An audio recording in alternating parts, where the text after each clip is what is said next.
Assalamualaikum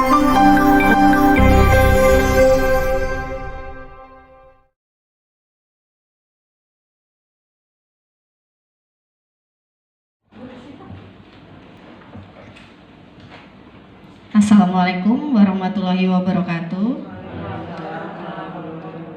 Selamat siang dan salam sejahtera untuk kita semua. Yang terhormat Bapak Kepala Sekolah SDN Pondok Labu 02, Bapak Dedian Yuda Pratama, serta yang terhormat Bapak Ibu guru sekalian yang hadir di sini. Alhamdulillah, puji dan syukur kita panjatkan kehadiran Tuhan Yang Maha Esa, karena berkat rahmat-Nya kita masih bisa berkumpul di tempat ini untuk menimba ilmu bersama-sama. Perkenalkan saya hari ini untuk membacakan susunan acara. Yang pertama pembukaan, yang kedua pembacaan doa dari Bapak Fandi, yang ketiga menyanyikan lagu Indonesia Raya yang akan dipimpin oleh Ibu Eka. Yang keempat, sambutan dari Bapak Kepala Sekolah SDN Pondok Labu 02, Bapak Dedian Yuda Pratama. Yang kelima, paparan praktik baik dari Bapak Ajis Prianto. Yang keenam, sesi tanya jawab. Dan yang ketujuh, penutup. Marilah untuk mengawali kegiatan pada pagi hari ini, kita berdoa terlebih dahulu. Untuk itu kepada Bapak Fandi Arahji Gunawan, dipersilakan. Bismillahirrahmanirrahim. Assalamualaikum warahmatullahi wabarakatuh. Marilah Bapak Ibu, kita awali kegiatan hari ini dengan berdoa. Untuk itu berdoa akan saya pimpin, berdoa dimulai. Ila hadiniyah wa kulli niyatin sholihah wa ila hadratin Nabil Mustafa Rasulillah sallallahu alaihi wasallam. Al-Fatihah. A'udzu billahi minasyaitonir rajim. Bismillahirrahmanirrahim. Alhamdulillahirabbil alamin.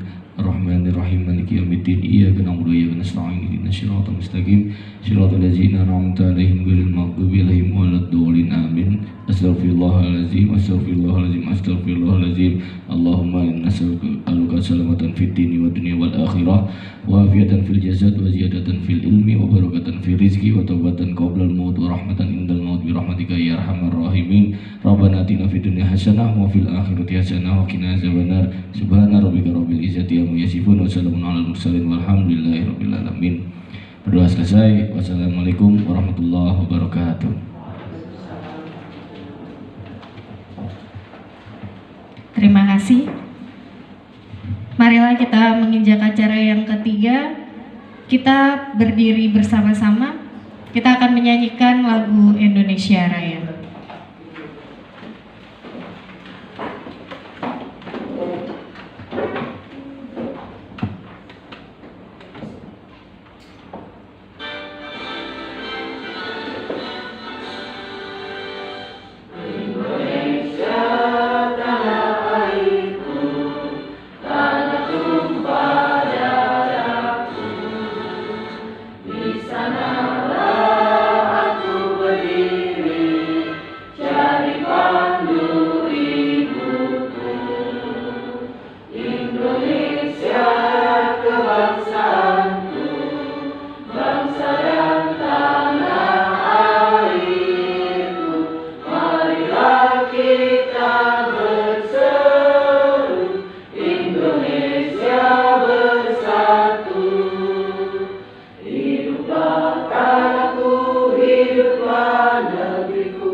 Indonesia Raya, merdeka.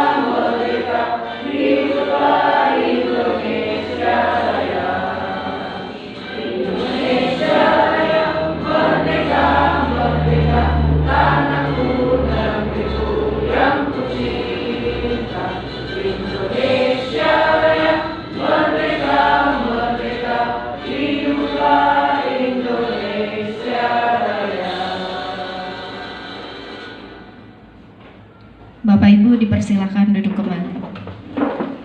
Acara berikutnya adalah sambutan dari Bapak Kepala Sekolah SDN Pondok Labu 02. Kepada Bapak Dedian Yuda Pratama, dipersilakan. Baik, bismillahirrahmanirrahim. Assalamualaikum warahmatullahi wabarakatuh. Selamat pagi Bapak Ibu Guru semua. Alhamdulillah pada hari ini kita dipertemukan lagi pada kegiatan tentang diseminasi budaya positif oleh yang Pak Aziz sebagai calon guru penggerak di angkatan 10, yang nantinya insya Allah Pak Aziz akan mengimbaskan kepada Bapak Ibu Guru semua terkait hasil dari pembelajaran Pak Aziz ketika melaksanakan pendidikan guru penggerak di angkatan 10 ini. Semoga apa yang Pak Aziz sampaikan nanti bisa kita terapkan sama-sama di sekolah nih, tentang bagaimana sih, apa sih budaya positif itu, bagaimana cara penerapannya, terus bagaimana kita mengeksekusinya kepada anak-anak di sekolah maupun kepada diri kita sendiri sebagai seorang guru atau pendidik. Nanti juga Pak Aziz mohon disampaikan dengan teman-teman kalau diperlukan beserta contoh-contohnya, jadi bagaimana penerapannya, terus pengertiannya apa saja. Oke, semoga Pak Aziz sukses menjalani pendidikan guru penggerak ini, karena sampai hari ini Pak Aziz untuk tugas modul di 1.4 tentang budaya positif. Saat ini sudah masuk tugas modul 2, karena nanti di pendidikan guru penggerak ini Pak Aziz akan menyelesaikan modul sampai modul 3.3 nanti. Semoga kegiatan ini berjalan lancar, Bapak Ibu guru juga bisa memahami terkait tentang budaya positif, karena di PMM kinerja kita juga menyinggung tentang budaya positif yang ada di sekolah. Jadi bagaimana sekolah ini merancang tentang budaya positif kepada peserta didiknya, diterapkan di kelas maupun di lingkungan sekolah.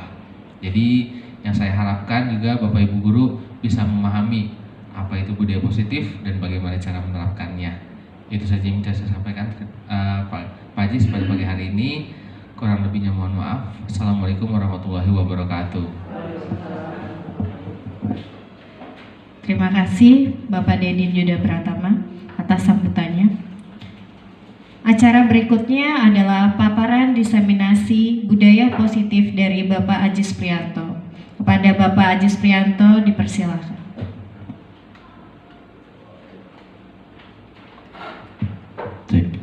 Bismillahirrahmanirrahim.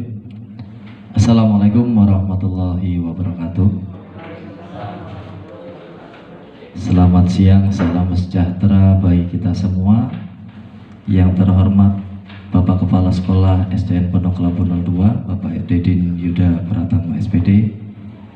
Yang saya hormati Ibu Haja Nurjana SPD selaku Wakil Kepala Sekolah Bidang Kesiswaan. Ibu Ken Hayati Dwi Rahmini SPD, Wakil Kepala Sekolah Bidang Akademik. Bapak Ibu Guru dan Tendik SDN Pondok Labu 02 yang saya hormati dan saya banggakan. Sebelum saya memulai paparan, akan saya lemparkan pantun dulu Bapak dan Ibu semua. Kalau nanti ini saya dibilang cakep ya Bu ya? Ya dibilang cakep sayanya atau pantunnya nih Bu? Dua-duanya. Oke. Jalan-jalan ke Tugu Pahlawan, tidak lupa membawa topi. Salam hormat saya ucapkan sebagai pembuka paparan pagi hari ini. Terima kasih atas kesediaan dan keluangan waktunya kepada Bapak Ibu semua pada pagi hari ini. Di tengah-tengah kesibukan Bapak dan Ibu semua, mohon maaf banget ini dengan undangan dari saya. Terima kasih saya ucapkan yang pertama. Yang kedua mohon maaf karena di tengah-tengah kesibukan Bapak dan Ibu semua ini, minggu ini tentu minggu padat setelah kita berkutat dengan asesmen akhir semester, kemudian kita juga kemarin ada kegiatan yang lain, selebrasi P5, pelepasan kelas 6, dan kegiatan raker. Nah, di minggu ini saya minta waktunya sebentar, kurang lebih 60 menit ke depan untuk saya mempraktekkan kegiatan diseminasi atau pengimbasan dari kegiatan program Guru Penggerak Angkatan 10. Yang pertama, kita panjatkan puji syukur kepada Allah Subhanahu wa taala, Tuhan yang Maha Esa, yang mana pagi hari ini cuaca cerah, kita dapat melaksanakan aktivitas keseharian kita dalam kondisi yang bugar, sehat ya. Mudah-mudahan Bapak dan Ibu semua senantiasa dalam kesehatan dan diberikan keberkahan dalam menjalani semua aktivitas di kedinasan. Yang kedua, salawat serta salam semoga senantiasa tercurah kepada junjungan kita Nabi Agung Muhammad Sallallahu Alaihi Wasallam, kepada keluarganya, para sahabatnya, dan tentu kita selaku umatnya. Semoga mendapat syafaat yaumil akhir, amin ya rabbal alamin.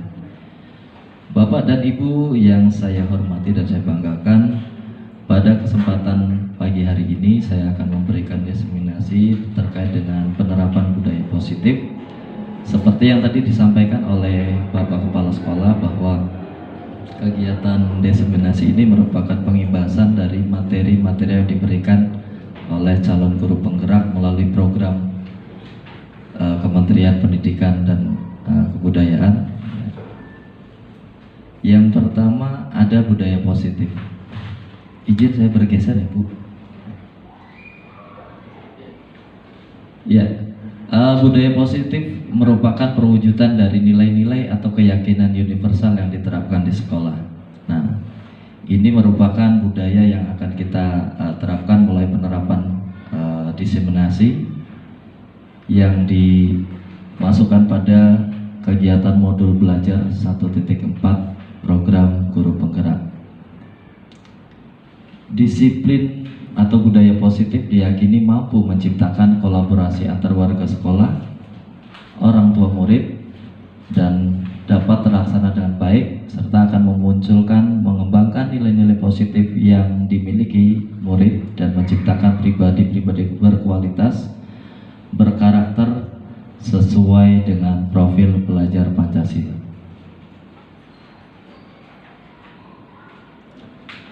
Maksudnya adalah bahwa budaya positif ini bukan hanya tanggung jawab dari Bapak Ibu semua, tetapi butuh kolaborasi.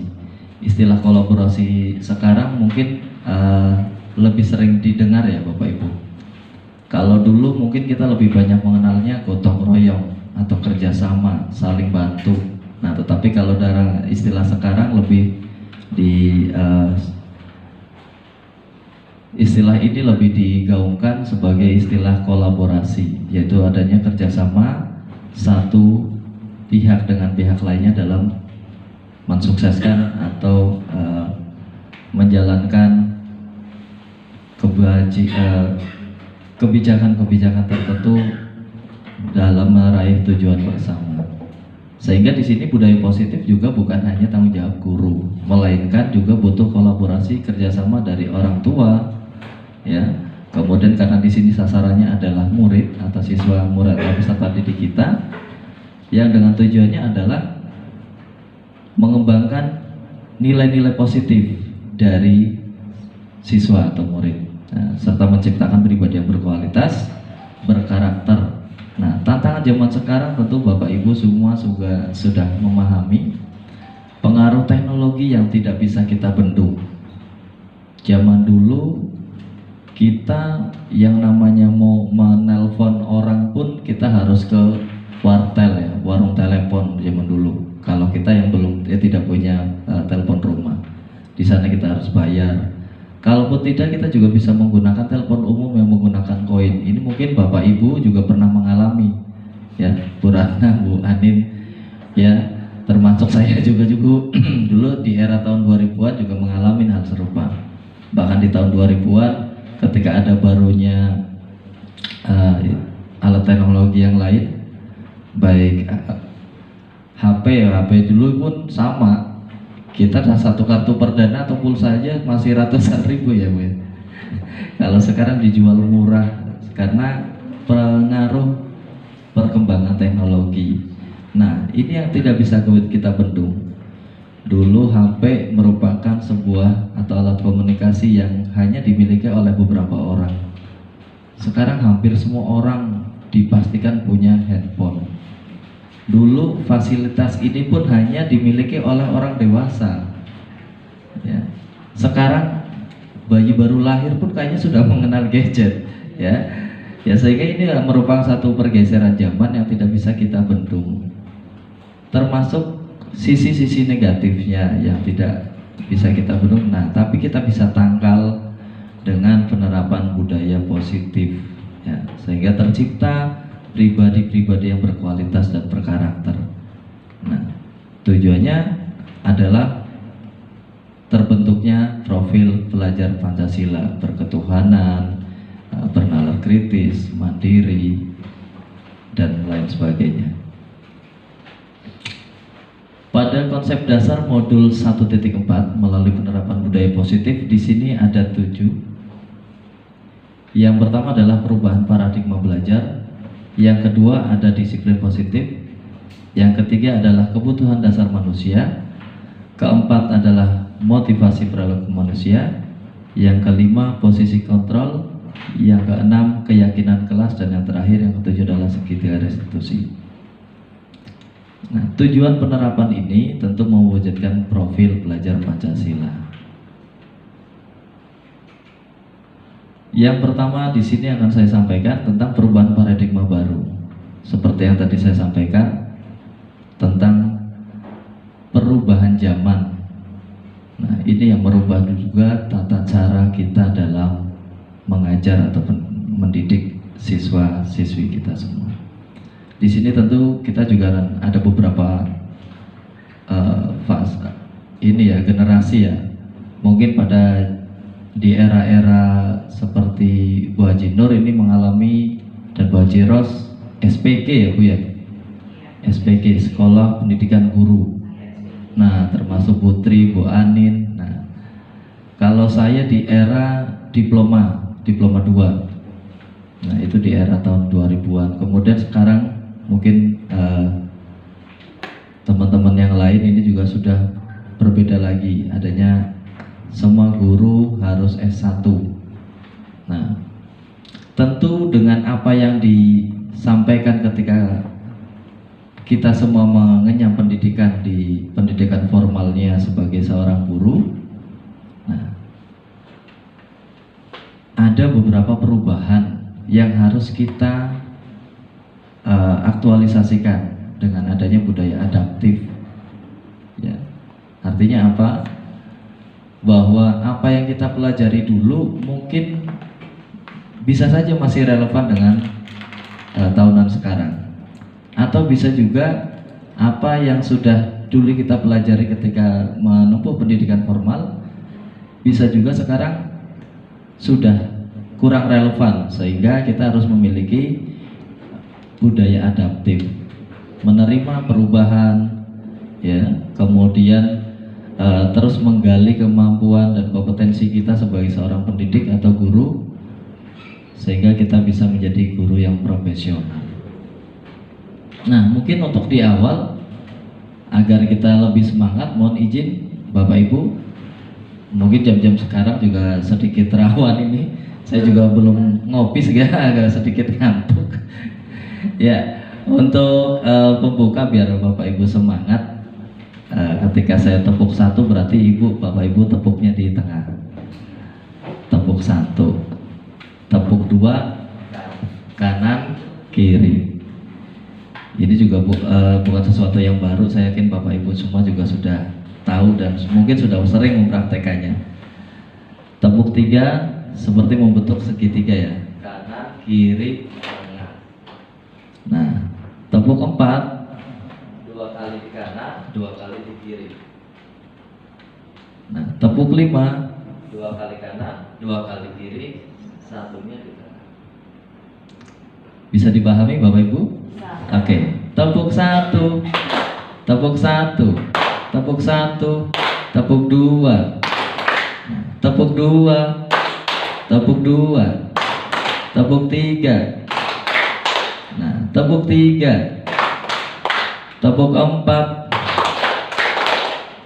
tepuk 5, 3 kali tepuk 5,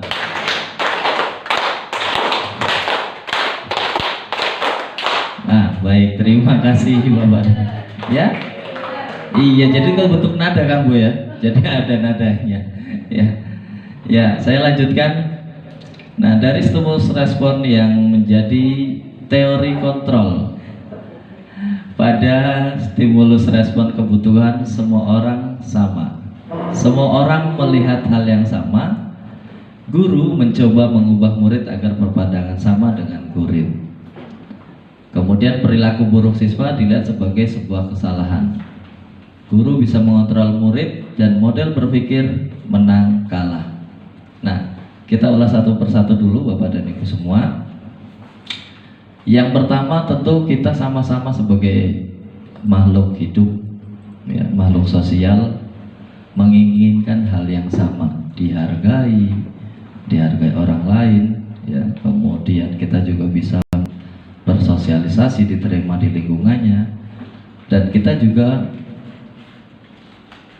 ingin merasakan dikasihi, disayangi, sama seperti halnya dengan yang lainnya.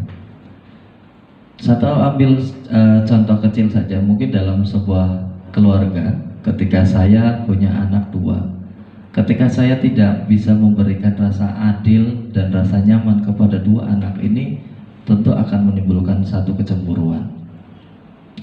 Ya, meskipun dalam penerapannya yang namanya adil tidak harus sama rata, tidak harus misalkan ada satu roti kemudian dibelah menjadi dua-duanya juga dapat, tetapi setidaknya hak yang diterima pun sama. Selanjutnya di sini juga dulu pada saat kita sekolah mungkin mengalami di era tahun 90-an yang namanya pendidikan mungkin istilahnya apa? Pendidikan semi militer mungkin Ibu ya. Karena dulu karena saya ngalamin tahun 90-an itu ketika saya belajar tidak bisa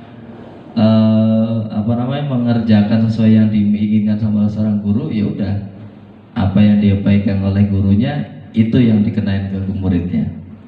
Bisa dari penghapusnya, bisa jadi penggarisnya, ya. Nah, kemudian hukuman fisik yang dulu sering dilakukan juga saya pernah ngalamin. Ya karena dulu pernah ngalamin bandel, jadi mungkin ya setidaknya dari pengalaman-pengalaman itu saya punya gambaran lah ketika sekarang menjadi seorang guru, psikologisnya anak bandel itu seperti apa. Kemudian saya juga pengen ketika anak tersebut juga mungkin merasakan apa yang saya rasakan dulu ketika saya berlaku demikian. Kemudian apa yang saya inginkan ketika menjadi seorang murid, ya, disayang, dikasihi, kemudian diberikan perhatian. Nah, tetapi ketika zaman dulu mungkin kita mengalami hal yang berbeda. Tetapi dulu tentu ada plus minusnya. Meskipun dulu terjadi hal-hal yang mungkin sekarang tidak relevan, tidak bisa diterima, tetapi hasilnya kita lihat sendiri. Bapak Ibu semua ini kan juga produk-produk lama nih, produk lama dari sebuah pendidikan. Alhamdulillahnya kita bisa menjadi pribadi yang kuat, mandiri, dan tentunya justru bisa memberikan pengaruh yang baik kepada siswa-siswi kita semua saat ini. Nah, yang kedua tentang disiplin positif. Nah, makna disiplin cenderung diartikan sesuatu yang dilakukan seseorang pada orang lain untuk mendapatkan kepatuhan. Di setiap sekolah memiliki tata tertib atau peraturan, atau bahkan kalau saat ini penerapan aturan itu harus menyesuaikan dengan kebutuhan zamannya. Tentu di sini juga kita perlukan adanya kesepakatan kelas, adanya kesepahaman dari orang tua. Kepatuhan ini tentu tidak lain tujuannya adalah membentuk karakter siswa. Bahkan ada pertanyaan, kenapa kita harus mengikuti aturan? Contoh, di sekolah kita siswa laki-laki rambutnya harus paling tidak 3 cm. Boleh gondrong nggak Bu? Anak sekolah boleh gondrong nggak Bu? Nah, kira-kira kenapa nggak boleh ya Bu ya? Kenapa anak sekolah nggak boleh gondrong Bapak Ibu? Padahal itu kan nggak ngeganggu anak-anak ketika belajar. Ketika rambut gondrong atau rambut panjang pun kayaknya juga tidak ada korelasinya dengan kecerdasan intelektual siswa. Kurang rapi. Kerapihan, menjadikan anak menjadi tertib dan disiplin. Nah, muara akhirnya adalah apa Bapak dan Ibu semua? Ketika anak sudah terbiasa dengan mematuhi tata tertib, ya, diharapkan ketika anak ini sudah lulus dari sekolah sini pun akan terbawa ke lingkungan barunya. Satu contoh yang baru kemarin kita lepas di kelas 6. Kalau kelas 6 kemarin sudah dibentuk karakter dari SDN Pondok Labu 02 dengan anak yang tertib, anak yang memahami peraturan, ketika lulus dari sini pun akan terbawa, entah dia diterima di SMP 37, SMP 86 ataupun sekolah swasta yang lainnya. Pun demikian ketika dia kembali ke lingkungan masyarakat, karena di lingkungan masyarakat juga ada tata tertib, ada peraturan, bahkan ada norma-norma yang harus dia ikuti. Nah, kecenderungan tersebut harus diubah. Sebagai pendidik, kita harus menciptakan anak-anak yang memiliki disiplin diri yang berasal dari dalam diri anak sendiri. Ini termasuk bagian dari intrinsik, bagian dari dalam ya, dari dirinya sendiri. Nah, jadi untuk memenuhi atau mematuhi peraturan itu dari dalam dirinya sendiri. Saya harus seperti ini, itu karena apa? Bukan karena takut dihukum, ya. Kesadaran diri. Satu contoh mungkin dalam penerapannya, kita yang mungkin dari setiap hari Senin ya, saya dengan Bu Ani dan Bapak Ibu yang lain, dalam penerapan tata tertib sekolah. Kenapa ketika hari Senin kita upacara harus menggunakan atribut yang lengkap, ya. Mereka memiliki kesadaran diri tanpa adanya rasa takut, nanti kalau saya nggak pakai topi nanti saya dihukum sama Pak Ajis di pojokan sana, ya. Nanti kalau saya nggak pakai dasi, saya nanti akan dipisahkan barisannya. Nah, bentuk-bentuk kesadaran diri ini yang akan kita coba tanamkan kepada peserta didik kita, sehingga mereka dapat berperilaku dengan mengacu dengan nilai-nilai kebajikan.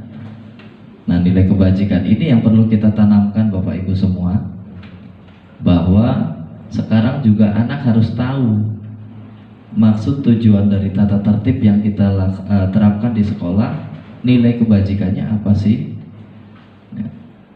Mohon maaf kalau dulu mungkin ada beberapa yang hanya yang penting ini tujuannya adalah mendidik siswa, tetapi tidak ada tolak ukur untuk nilai kebajikannya.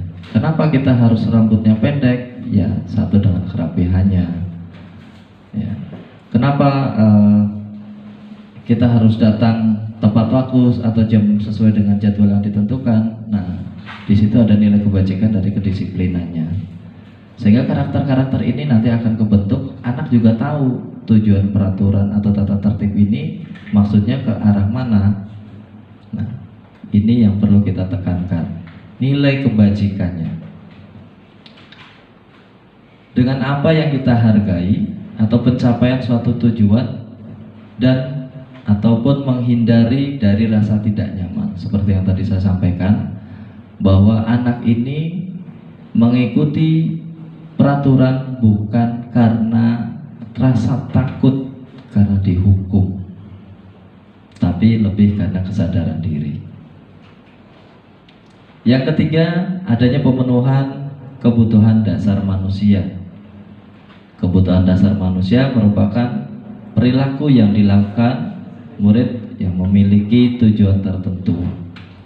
Murid memiliki kebutuhan dasar tertentu ketika melakukan suatu perbuatan. Yang pertama adalah kebutuhan bertahan hidup. Kebutuhan bertahan hidup, survival ya. Ya, kebutuhan dasar lah, makan, minum. Yang kedua ada yang kebutuhan cinta dan kasih sayang. Murid ingin diterima dan dihargai. Ini juga sama. Semua siswa ingin dicintai dan dikasihi serta disayangi. Tentunya kalau kita membeda-bedakan, ya sama seperti lagunya Farel ya. Lagunya Farel gimana Bu Eka? Yang sempat viral di istana.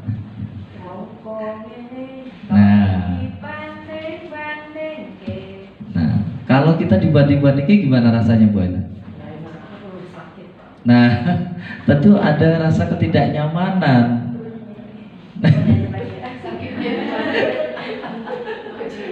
Oh, jadi banding-banding kayak Bu Eka ya. Nah, tentu anak ini ketika di lingkungan pembelajaran pun sama, tidak nyaman ketika kita dibandingkan. Kita sendiri pun sama, mungkin kayak yang kemarin sempat disampaikan oleh pimpinan kita. Kalau dia suka mungkin membandingkan, ya tiru tuh, contoh tuh Bu A, jangan seperti Bu B. Nah, pasti kan dengan perbandingan seperti itu, perbandingan yang mengarah ke hal yang negatif. Ketika dibandingkan seperti itu akan timbul rasa tidak nyaman. Kita mungkin merasa tidak terima dengan apa yang diucapkan. Nah, begitu juga siswa. Bahkan dulu kalau kita di pola asuh tahun 89 bulan banyak hal seperti itu ya Bu. Bahkan saya pun sama dulu, sering dibandingkan dengan anaknya tetangga. Karena kebetulan anak tetangga ini meskipun cowok tapi rajinnya Masya Allah. Pagi-pagi setelah subuh ya, dia masih nyapu di halaman. Nah, kita tidur. Ya, kemudian kita pulang main, dia baju kotornya dicuci sendiri. Nah, kita masa bodoh habis main, lempar baju, udah. Bahkan kadang kita pulang sekolah cuma lempar tas, kabur lagi. Ya, pulang-pulang maghrib, ya, itu pun masih dalam kondisi pakai atau baju sekolah. Itu yang saya rasakan. Ternyata itu juga sama ketika kita dibandingkan dengan orang lain, kita pun ada rasa tidak nyaman. Jadi ada istilah, perlakukanlah orang lain seperti diri kita ingin diperlakukan. Kalau kita pengen diperlakukan baik, ya maka kita berbuat baik. Nah, di situ hukum alam akan berlaku, betul Bapak.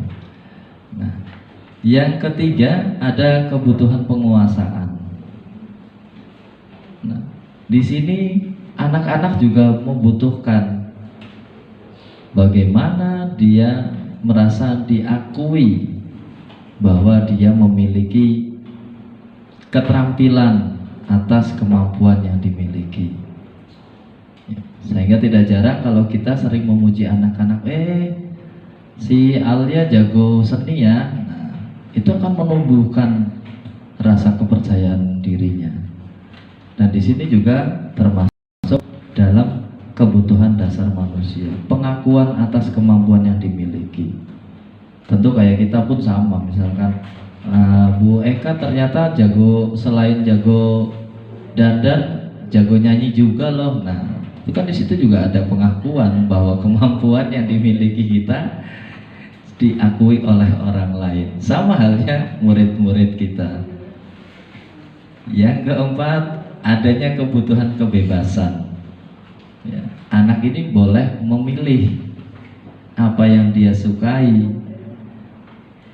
nah, tanpa harus diintimidasi, tanpa harus dipaksa, tanpa harus ditekan. Nah, di sini perannya ekstrakurikuler yang diberikan di sekolah ini memberikan kebebasan seluas-luasnya untuk anak memilih mana yang sesuai dengan hatinya, mana yang menurut dia cocok dengan karakternya.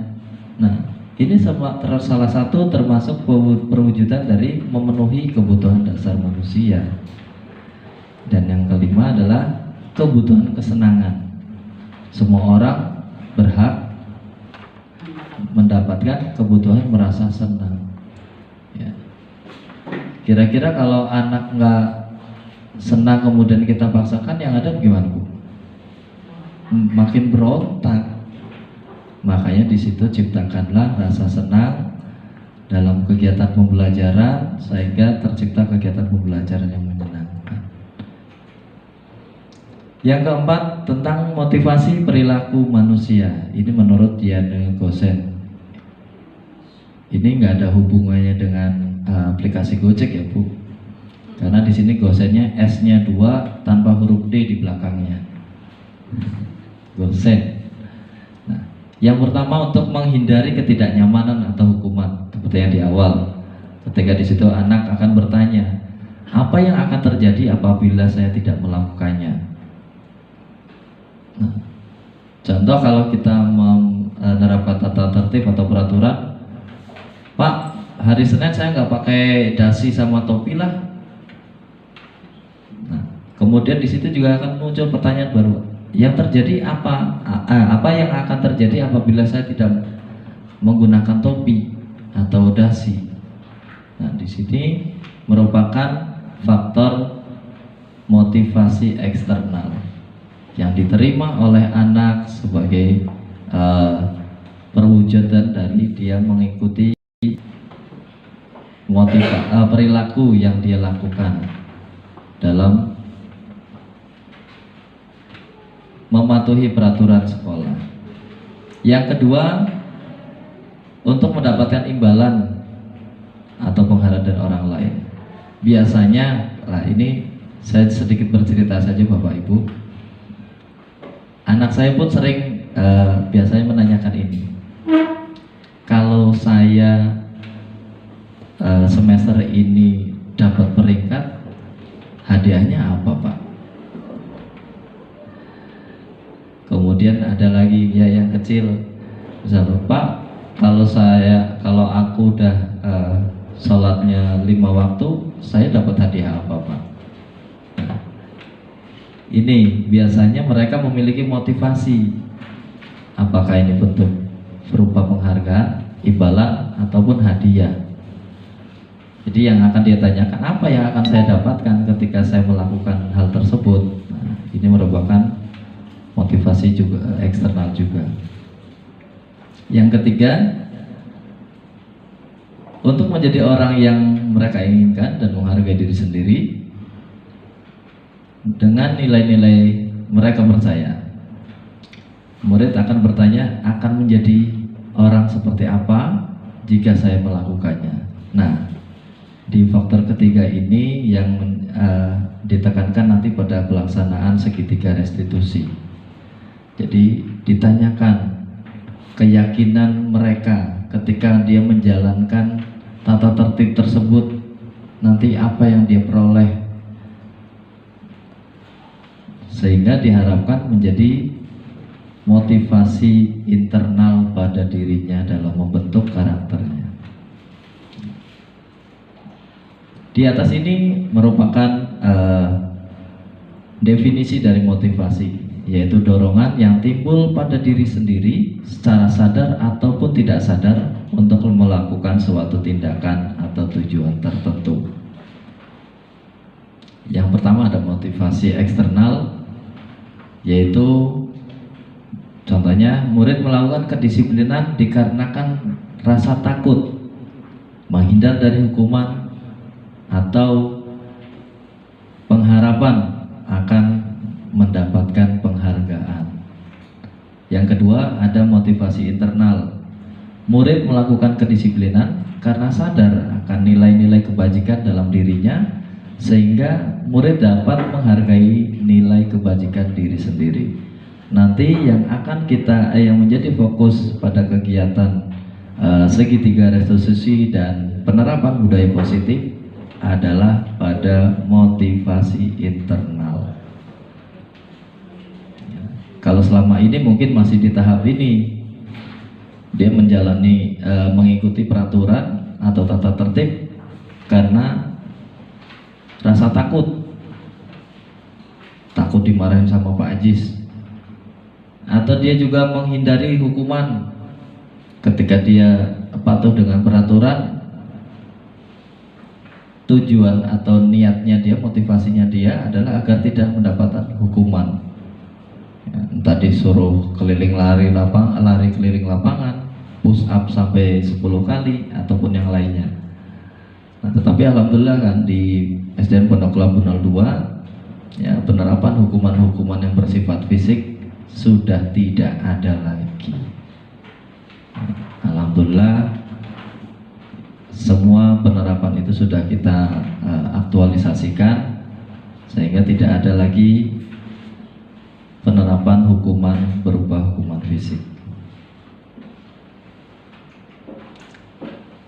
Konsep disiplin dengan pendekatan restitusi ini merupakan sebuah cara dalam menanamkan disiplin pada murid.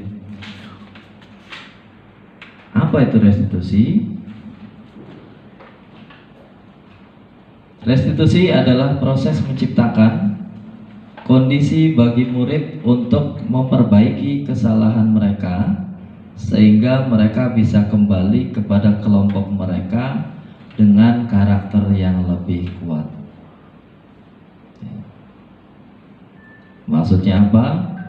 Restitusi ini merupakan satu langkah yang dilakukan oleh seorang guru dalam menyelesaikan permasalahan murid, sehingga di situ tercipta karakter yang lebih kuat dan bisa diterima kembali ke kelompoknya atau dalam kelasnya. Nah, ciri-ciri restitusi yang pertama adalah menguatkan dan fokus pada solusi fokus. Maksudnya bahwa restitusi di sini bukan tindakan menghakimi. Restitusi di sini berfokus pada permasalahannya. Yang kedua, berfokus pada karakter bukan pada tindakannya. Yang akan kita tuju adalah penguatan karakter, bukan dari apa yang nanti akan kita lakukan. Dan yang ketiga, ini bukan menembus kesalahan, tapi belajar dari kesalahan. Ini mungkin kita sering mengalami Mbak Ani ya, anak-anak main bola tahu-tahu bolanya ketendang, ping, kena kaca. Dan mohon maaf waktu itu sempat kena Bu Haji Ros ya, Bu Haji ya. Nah, pada saat itu sebetulnya refleks saya ya sebagai manusia biasa ya, kita punya perasaan dan lain halnya. Ya kadang kita juga ya marah, apalagi di situ ada, mohon maaf, ada korban ya yang dirugikan ataupun karena kejadian tersebut kemudian ada yang merasa sakit dari pecahan kaca tersebut. Nah, ternyata tindakan saya juga di sini dianggap salah, Mani. Ya. Kemudian di sini juga dijelaskan bukan menebus kesalahan. Nah, kesalahan di sini adalah memecahkan kaca. Berarti apakah anak tersebut harus mengganti kacanya?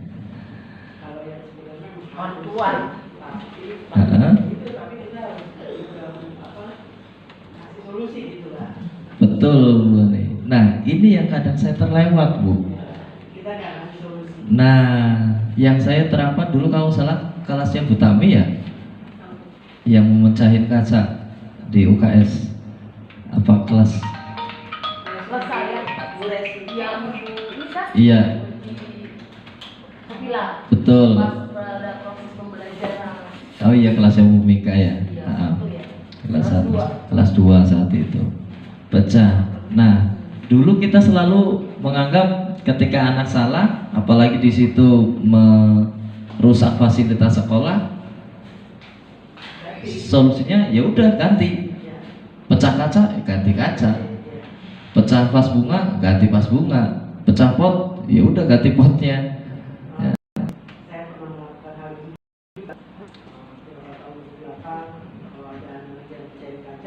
ya mereka harus ganti. Ya. Saya nggak ada istilah mereka tidak ganti, karena menurut saya itu efek jerah ke anak-anak supaya mereka tahu dalam berbuat salah itu memang harus ada.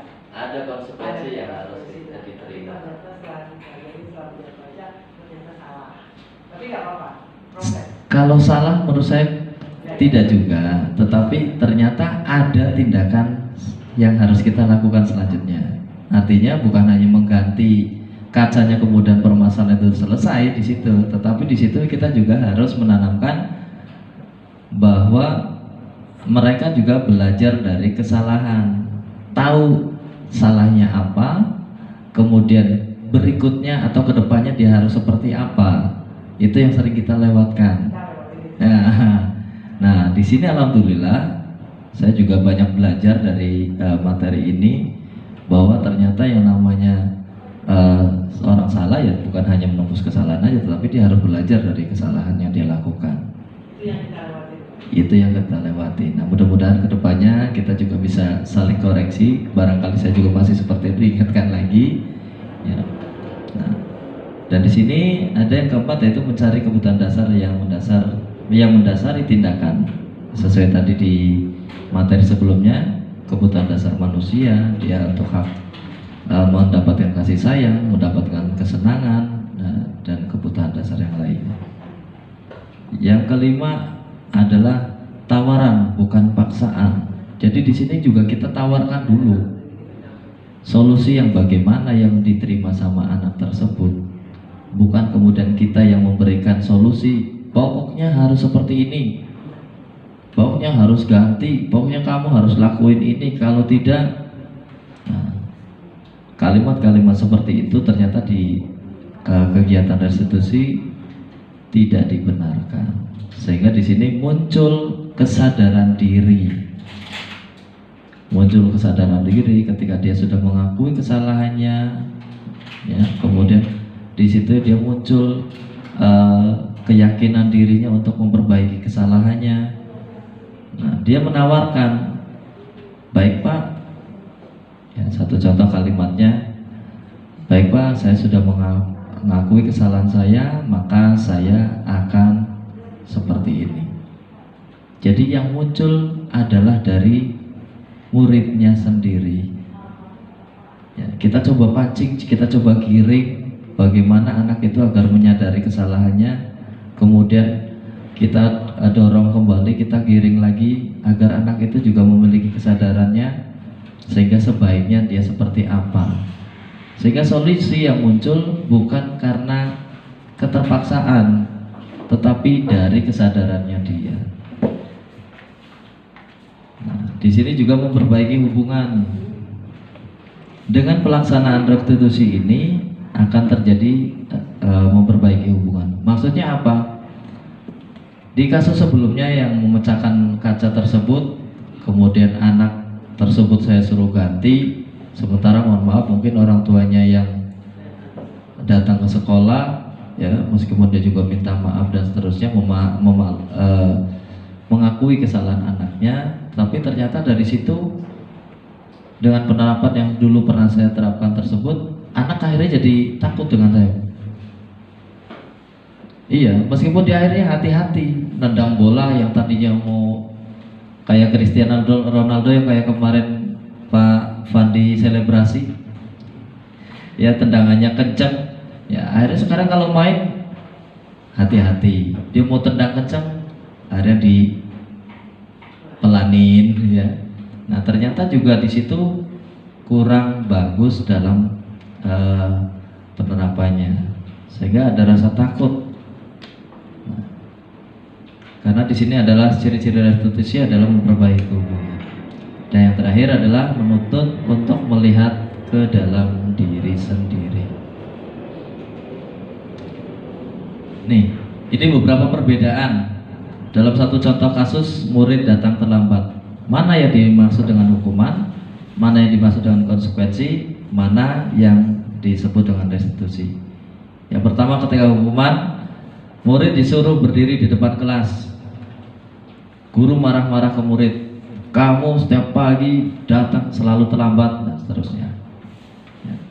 Murid disuruh menulis saya tidak akan terlambat lagi sebanyak 100 kali. Ini juga salah satu masuk dalam kategori hukuman. Nah, coba kita geser ke sebelah sini, ke konsekuensi yang kita coba. Dan saya yakin Bapak dan Ibu semua di Pondok Labu paling tidak sudah menjalankan di bagian sini. Konsekuensi. Guru memberikan konsekuensi berada di dalam kelas selama jam istirahat berlangsung. Ya. Jadi ketika anak itu terlambat, kita misalkan masuk 6.30, ternyata dia jam 6.45 baru datang ke sekolah. Dengan alasan yang berbagai hal, ya Bapak dan Ibu juga harus menggali alasan tersebut. Jangan kemudian langsung menghakimi. Keterlambatan 15 menit ini, kalau sesuai dengan konsep konsekuensi, ini akan Bapak Ibu berikan ketika dia jam istirahat. Nah, tadi kamu terlambat 15 menit.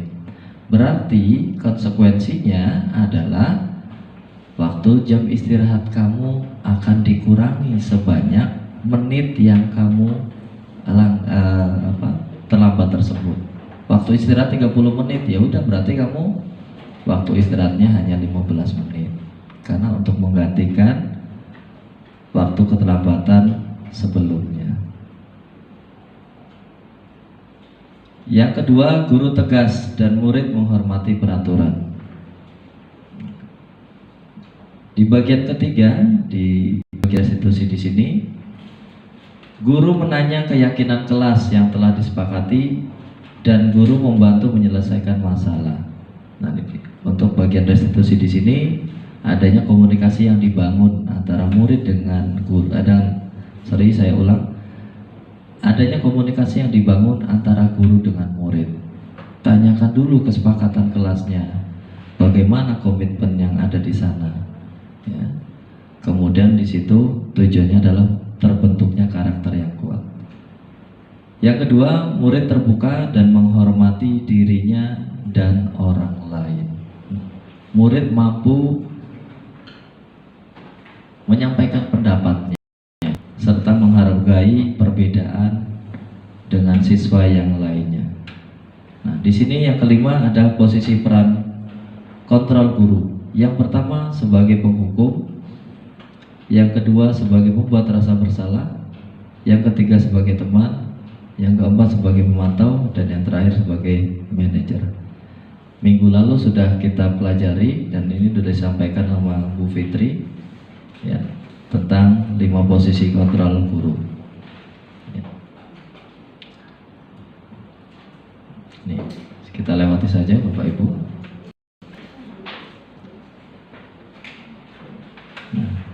Saatnya ice breaking.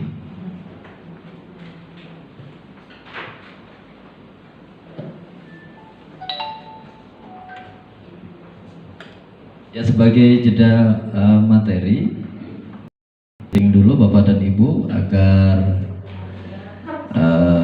tidak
kasih.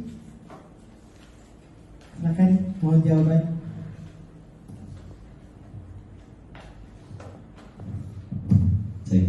Baik, terima kasih Bu Ani atas pertanyaannya. Berkaitan dengan penerapan segitiga restitusi ya Bu. Ya, apakah semua penanganan kasus itu harus menggunakan segitiga restitusi? Karena tadi di situ ada validasi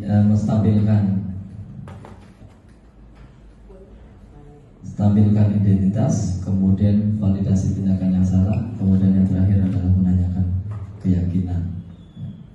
Nah, di bagian sini tentu kita juga terkadang kita melihat sebuah kasus pada saat kita sedang atau akan menjalankan tupoksi kita sebagai seorang guru, baik guru mapel ataupun guru kelas. Satu contoh begini, misalkan saya mau ngajar kelasnya Bu Eka. Dalam perjalanannya tahu-tahu saya melihat anak berantem di lapangan. Sementara saya punya tanggung jawab kelasnya Bu Eka, anak-anak sudah berbaris. Maka di situ saya harus membagi peran dan di situ saya juga harus menjalankan peran saya sebagai seorang guru, ya, menyelesaikan permasalahan yang saya lihat saat itu.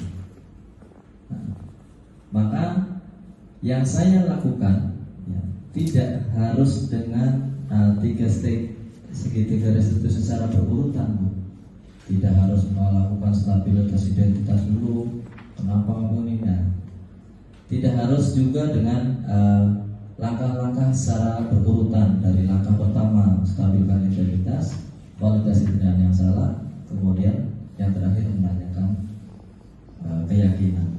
Bisa saja saya hanya mengambil atau menjalankan dua fase atau dua tahapan ini. Yang pertama stabilkan identitasnya dulu, kemudian langsung ke menanyakan keyakinan. Artinya apa?